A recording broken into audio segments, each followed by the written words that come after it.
In this special edition of brieflymarket.com's property blog, we're delighted to be joined by Simon Bradbury from Thomas Morris Sales and Lettings, one of the UK's most recognised and established agencies. Simon, welcome. Thank you for joining me. No problem. Simon, what is your opinion of online agents and its business model?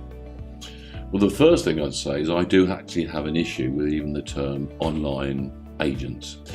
It implies that agents that are not called online agents aren't online.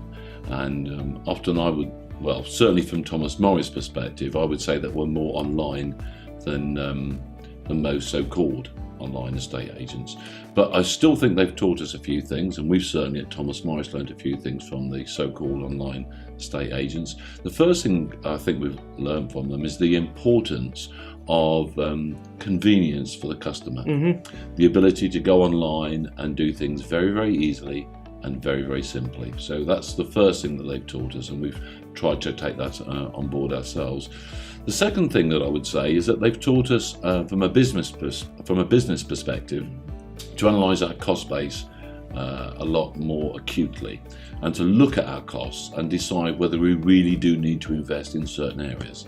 And finally, I would say that they've taught us the importance of technology, not technology for technology's sake, but technology where, again, it makes it useful for the consumer and for us as business owners.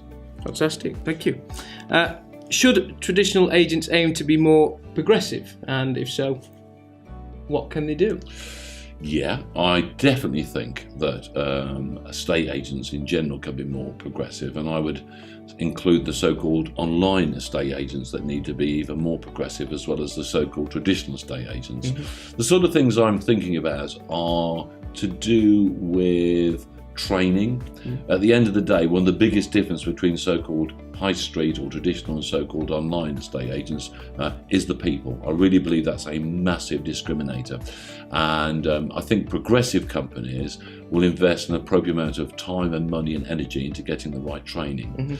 The other thing is, though, I believe very strongly that the so-called traditional estate agents need to get on board a lot more with IT. They need to try a few more things.